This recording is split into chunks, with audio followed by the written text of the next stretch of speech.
Здравствуйте, уважаемые зрители и гости моего канала. И снова с вами я, Мама Гуля. Сегодня я решила вам показать, как я делаю домашний хлеб на хмелю. Как научила меня мама. Для этого нам нужна мука, закваска на хмелю, крутой кипяток. Вот, видите? Это закваска на хмелю. В дальнейшем я вам хочу показать, как я закваску делаю.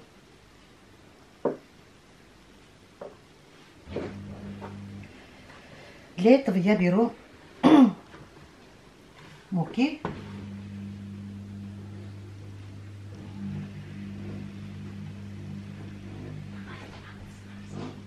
три ложки.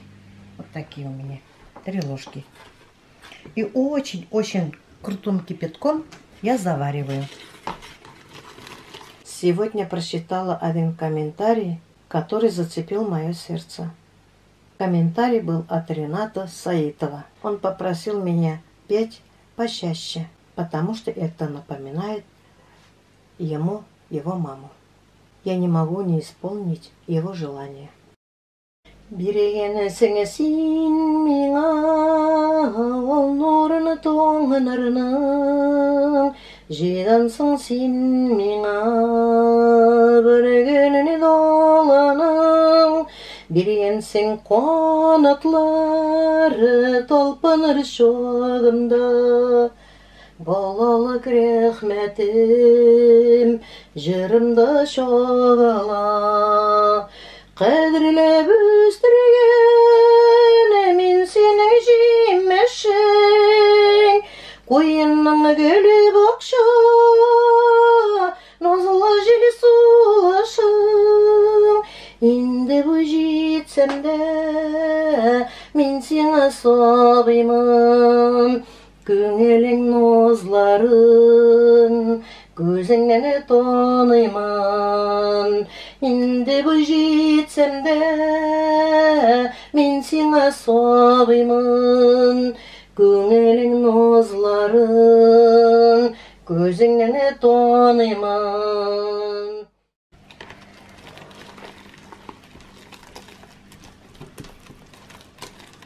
Убираем все комочки вот так потихоньку. Вот.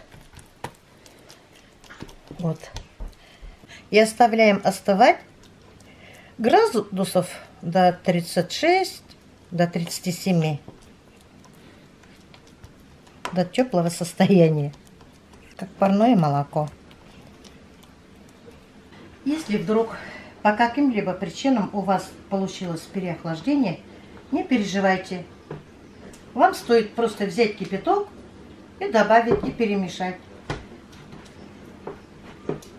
А сейчас у меня все нормально. Вот. Если чуть-чуть комочки есть, не переживайте. Это все пройдет потом. Сейчас я добавляю сюда это вот столько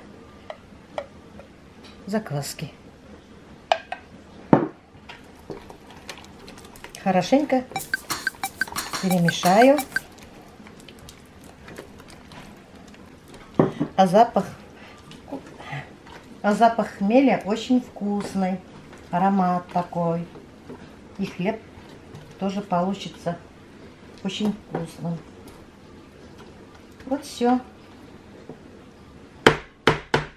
Ложку деревянную я всегда ставлю здесь, потому что время от времени я помешиваю.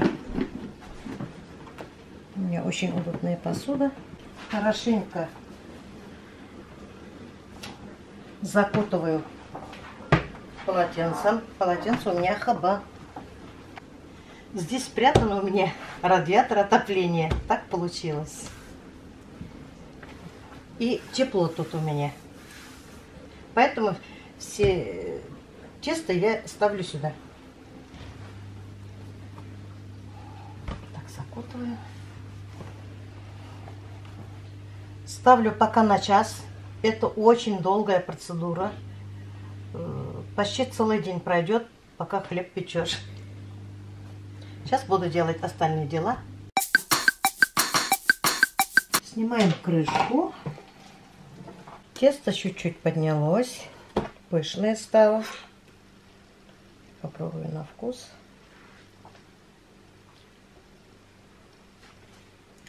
Кисленькое. Пышное.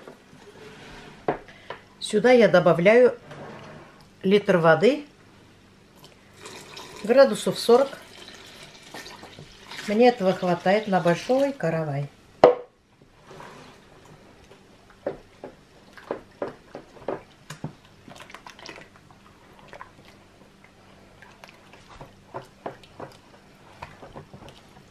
Добавляю немного муки.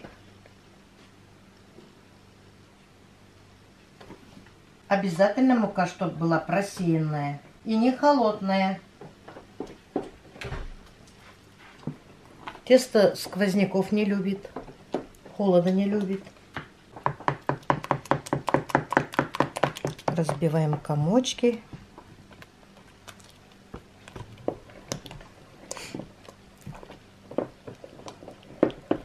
Вот пеночки появляются. Идет брожение. А запах, аромат. Закрываем.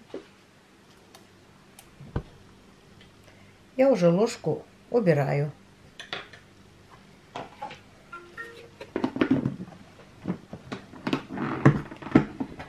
Опять также ставлю на теплое место.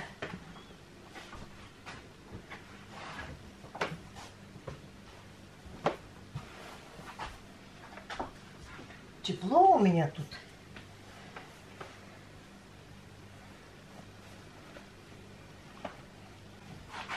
Опять подождем. Через пару часов посмотрим.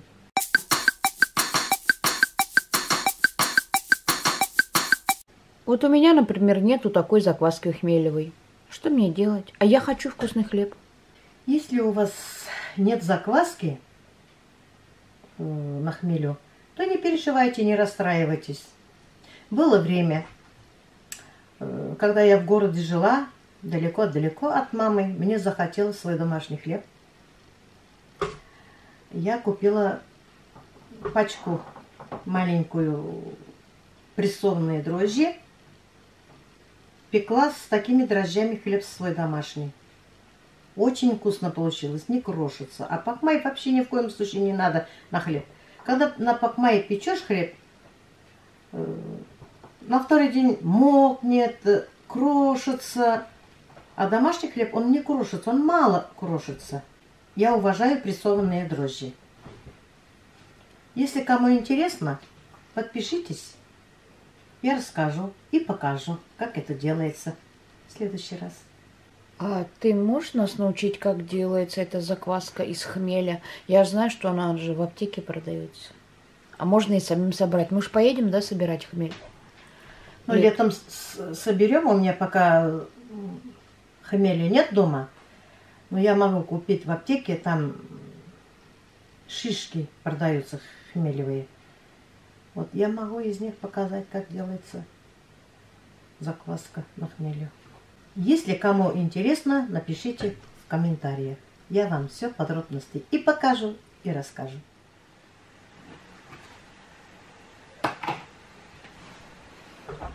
Вот у меня опара. Видите? Идет брожение. Видите у меня как? Вот.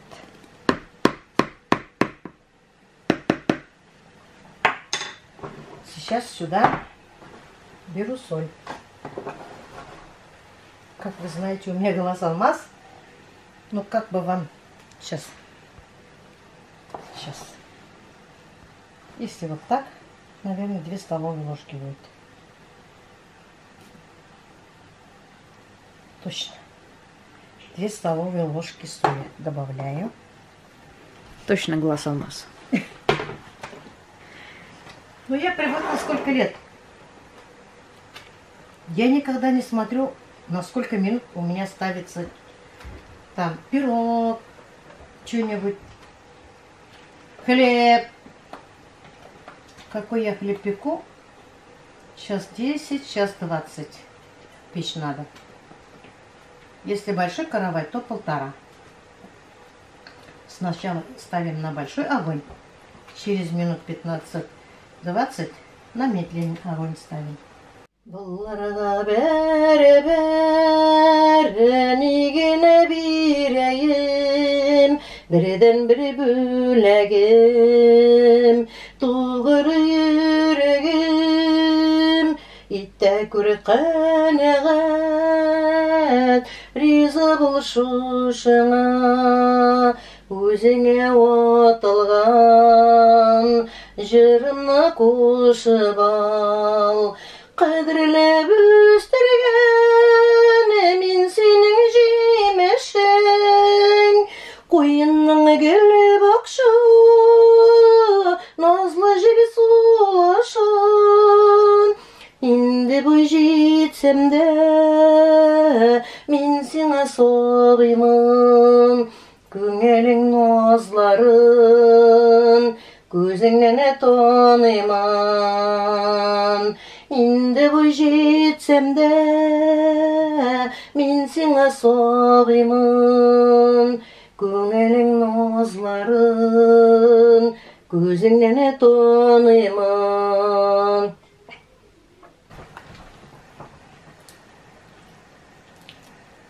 Чтобы было мне удобнее мешать, я выкладываю все в большой тазик. Можно сразу опару сюда большой тазик. Кому как, кто как привыкнет.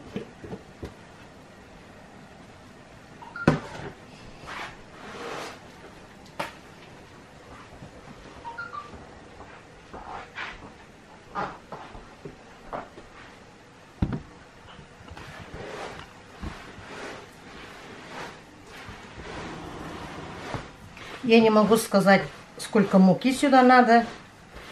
Посмотрим на тесто.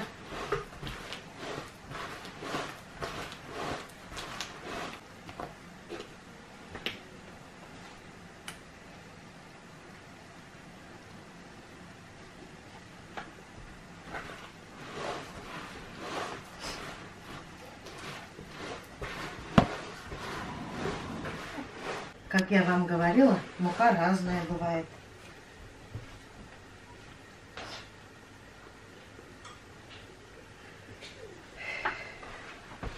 Наши родители, бабушки никогда не измеряли, сколько, поскольку. Вот так и я училась. И дети мои тоже так же учились.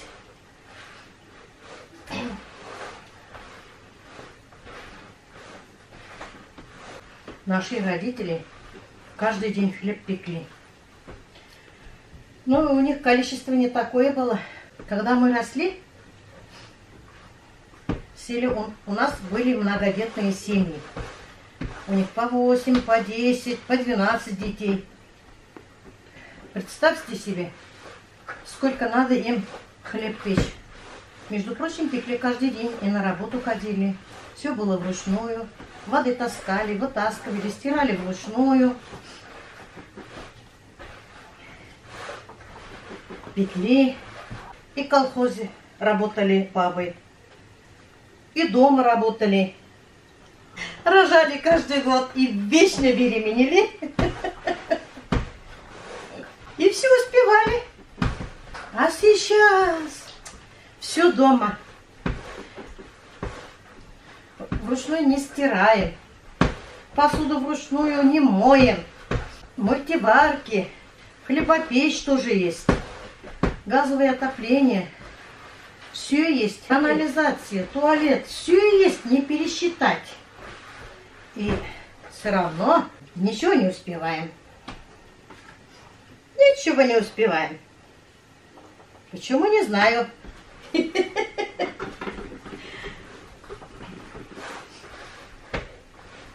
Интернет долго сидим, наверное. И пешком не ходим. Раньше ведь пешком ходили. У нас райцентр 18 километров от нашей деревни. Мы приезжали сюда за покупками, за одеждами, в больницу, в администрацию. Пешком ходили туда и обратно. И в школу ходили 3 километра от нас. Школа была 3 километра с утра, 3 километра домой. В школах не кормили нас, как сейчас. Это сейчас кормят детей. А у нас не кормили. Мы вот такой каравай, большой кусок возьмем, туда сметану намажем. Да раньше же полиэтиленовых мешков тоже не было. Никаких контейнеров, ничего не было. Мы газету заворачивали. А сейчас это вредно. Говорят, вредно. У нас у мамы с папой 5 детей. 3 девочки, 2 мальчика. Росли мы дружной семьей. Родители мы слушались, помогали. Вязали мы пуховые платки. И в школу ходили учиться. И на тренировку ходили. Все пешком.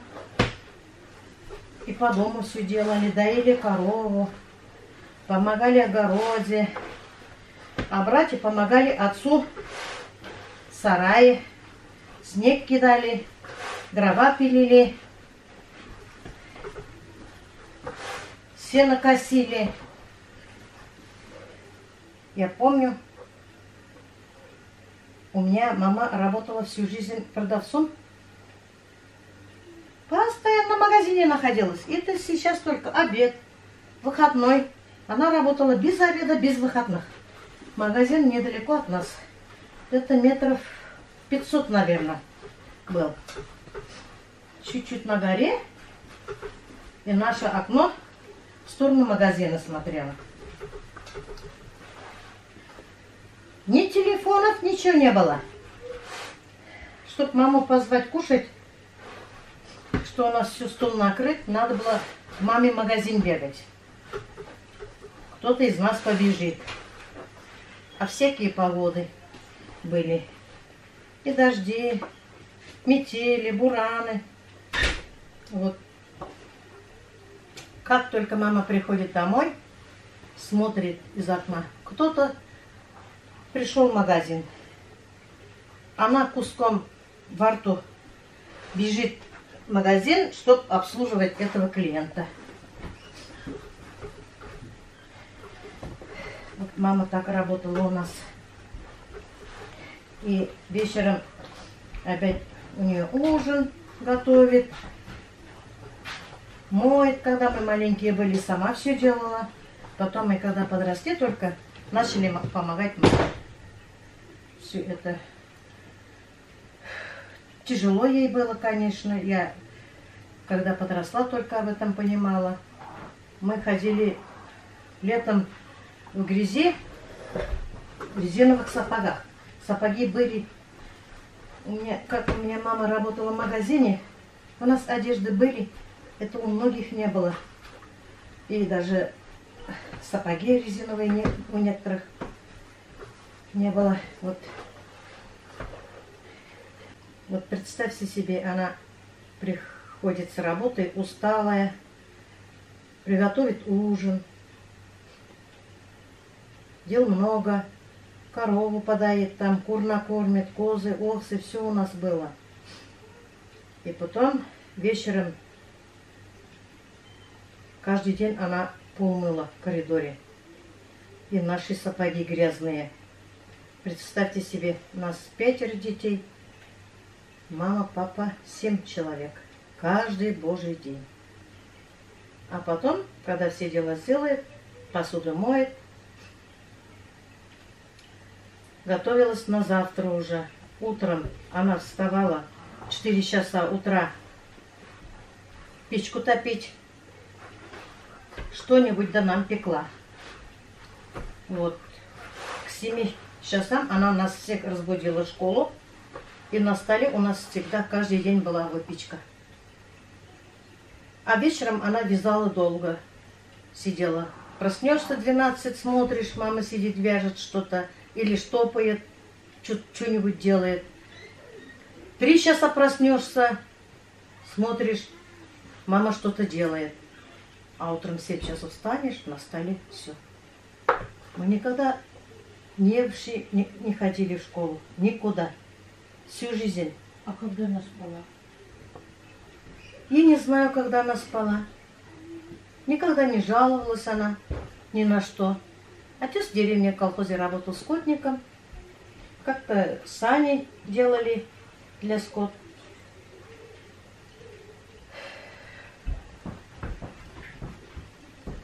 У меня отец участник войны был. Сейчас его нету. Вот. Я не знаю, когда они спали. Я помню, отец делал рамы оконные, двери. И из деревни приходили, все заказывали. Подшивала она валенки. И первым делом отец выполнял заказы одиноким женщинам. Рамы делал. Почему-то не знаю. Сирота, я вот помню, без мужа живет, сирота. Мои родители очень жалели таких. Отец помогал иногда, где сену подвозить, где дров привезти. Вот так.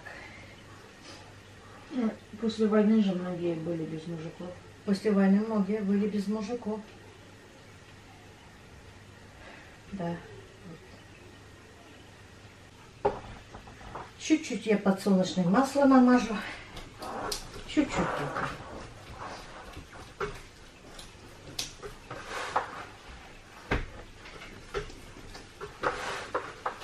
Родителей мы слушались, уважали, как-то боялись. Не в том дело, что боялись. Наверное, уважали. Поперек слова никогда не говорили. Что нам родители сказали, расписание нам давали на каждый день. После школы мы что должны делать? Мы после школы приходили домой, когда учились, поели, за собой обязательно посуду всегда убирали, дома убирались, вечером корову доили мы с сестренкой, кур накормили, коров поили. А братья, пока родители на работе, за скотиной убирали, сеном кормили.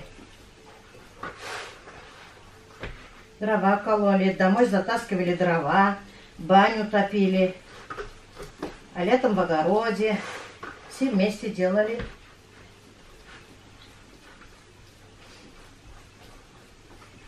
Вот так работали мы. А бывало, иногда в деревню привозили индийские фильмы. Вот постолько только, я руки только мажу.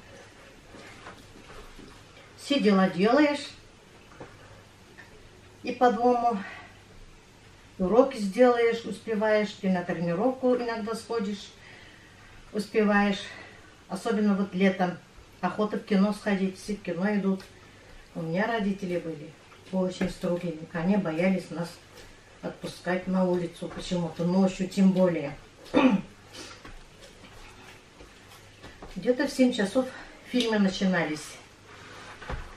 Корову подоишь, все сделаешь. Потом у мамы спрашиваешь: мам, можно мне в кино? Мама: нет, нельзя. Все. Мы боялись повторно спрашивать. Отец, конечно, добрее был. Я хитрая. Всегда подходила к отцу. А папа всегда разрешал мне, потому что я его любимой дочкой была. У нас сначала сестра родилась, потом 2 брата, мальчики, озорники. Потом я 4-й ребенок в семье. Когда мама забеременела мной, отец сказал: мне не надо рожать больше пацанов, мне девочку надо. Вот я и родилась. Вот. Любимая дочка я у папы. Вот все. Видите, от руки отлипается все. Долго надо месить. Представьте себе, у родителей. Я помню, у мамы какая-то бадья была. Из доски папа делал. Она 2 ведра муки сразу месила. Как она могла. И сейчас тяжело. Вот. Это укрываем вот так теперь. И убираем опять теплое место. Теперь уже можно вот сюда. У меня все равно тут тепло. Ни в коем случае на холод не ставить. Вот все. Теперь ждем, как поднимется тесто. Тесто поднимется, начнем печь. Вот мое тесто. Вот пузырьки. Видите? А запах какой вкусный. Вот. Ой, люблю тесто.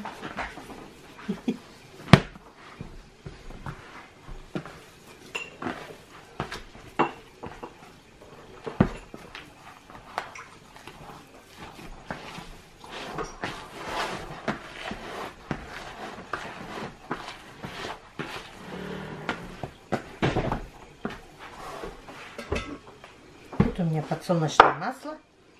Я руки макаю.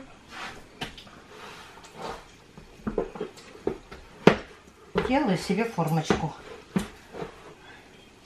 Сейчас.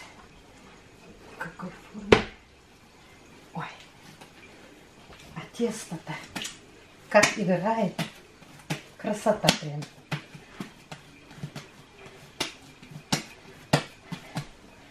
Вот и все. Теперь будем ждать, когда тесто поднимется. Когда поднимется, поставим в духовку. Сначала на 15, на 20 большой огонь. А потом убавляем. Такой хлеб я буду печь где-то около 1:30, 1,5 часа. Теперь у меня немножко осталось теста. Я знала, что у меня останется. Сейчас из этих я тоже что-нибудь сделаю. У меня тесто осталось. Поэтому я вот так сделаю сейчас. Маленькие хлебушки будут.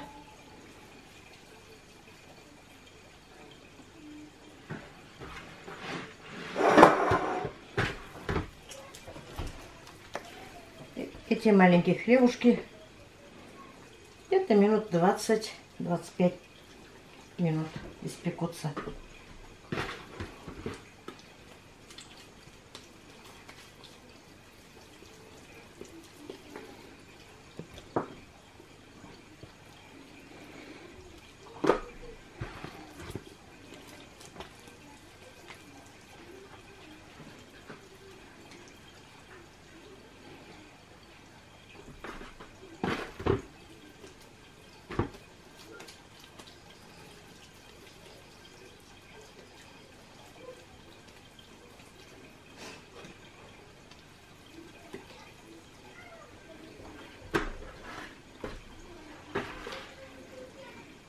Почему я масло макаю? Образуется очень красивые корочки вкусные. Дети любят, им нравится. Они у меня говорят, жареный хлеб. Вот, все.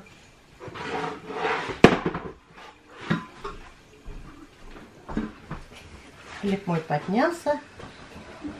Сейчас поставим в духовку печь. Я веду. В общем, время уходит где-то 10-12 часов. Да, не быстро. Не быстро, да. Ну, постоянно же хлебом не занимаешься. Ну да, между ними... Между ними что-то делаешь. Я все успела. Все. Вот мой хлеб. Вот мой хлеб. Горячий. Горячий.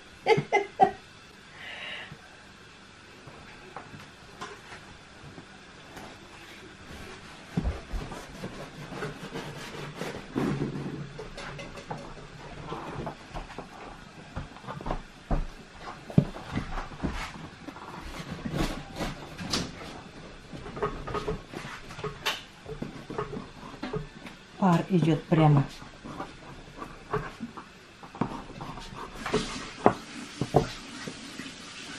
Вот хлеб какой. Видите?